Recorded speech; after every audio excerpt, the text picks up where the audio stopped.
Presiden Soekarno sangat marah dengan Belanda, di mana di dalam salah satu pidatonya Bung Karno menyatakan kegeramannya atas dijarahnya, dirampoknya, dan dijajah Nusantara selama 350 tahun. Lalu banyak orang bertanya-tanya, apakah benar kita Nusantara ini dijajah Belanda selama 350 tahun atau kita dijajah 350 tahun oleh berbagai bangsa, ada Belanda, Portugis, Inggris, dan Jepang. Apakah begitu maksudnya? Mengapa kok dijarah, diperkosa, kekayaan alamnya dirampok bisa 350 tahun tanpa kita melawan penjajah itu? Maka sejarawan mengatakan bahwa bangsa Nusantara itu tidak sadar kalau hartanya dijarah, kekayaan alamnya dicuri, dirampok, hartanya dibawa keluar, tidak terasa dan tidak sadar. Biji pala atau nutmeg di Kepulauan Maluku, di Banda, diambil Belanda, bahkan Belanda membunuh lebih dari 5.000 penduduk di sana. Kita di kepulauan lain tidak ada yang tahu. Waktu zaman penjajahan semua rempah ditawar harga murah, dipaksa jual pada VOC. Itu kesannya seperti kalah dagang aja, rugi dagang, bukan ketipu atau kerampok.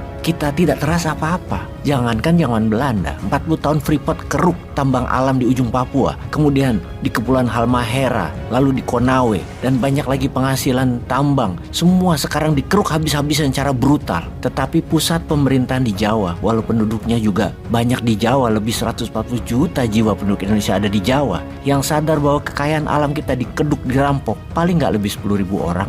Hanya sedikit yang sadar kalau kita rugi dagang nikel, rugi dagang tembaga selama 40 tahunan. Banyak data tambang kita tidak benar, tetapi mayoritas penduduk kita tidak terasa apa-apa, tidak sadar kekayaan alamnya hilang. Jadi jangan dibandingkan zaman penjajahan dulu. Sekarang aja banyak yang nggak tahu kok, hutan dijarah, sawit dimainkan, nikel, batu bara, dan banyak lagi kekayaan alam kita dikeduk. Jumlah aslinya tidak ketahuan, tahu-tahu habis aja. Itulah mengapa kita selama 350 tahun dijajah, kita tidak melawan karena kita tidak tahu apa-apa. Kita dibodohi dengan informasi yang dirancang oleh para pejabat di atas sana, atau bahkan pejabatnya tidak tahu kalau mereka dikerjain oleh asing-asing tersebut. Pastinya di setiap zaman ada saja penjahat di dalam pemerintah sebagai free rider atau penumpang gelap yang bermain di antara keputusan kebijakan dan pejabat petinggi negara. Mereka ini bermain cantik sebagai pembisik pejabat tertinggi, padahal untuk kepentingannya sendiri, merampok harta negara, mengambil hak rakyat, namun rakyat tidak terasa. Ada aja orang model gini di setiap pemerintahan.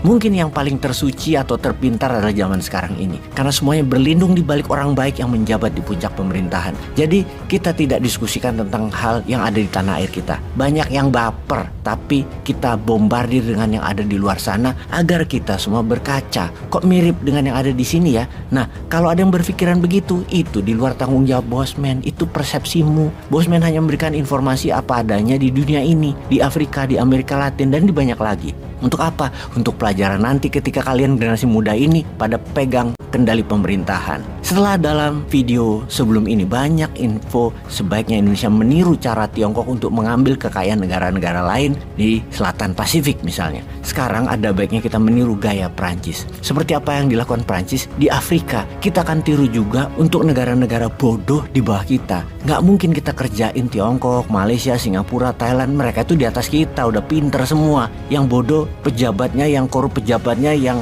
alamnya subur tapi rakyatnya bodoh, yang kalau kita ambil rakyatnya diam saja karena cukup serang pakai narasi dan buzzer. Mungkin tinggal Afrika, ya Indonesia ke Afrika juga. Pertama, kita pakai agama lokal. Kita lihat data bahwa utara Afrika wilayah Muslim, selatan Afrika wilayah Kristen.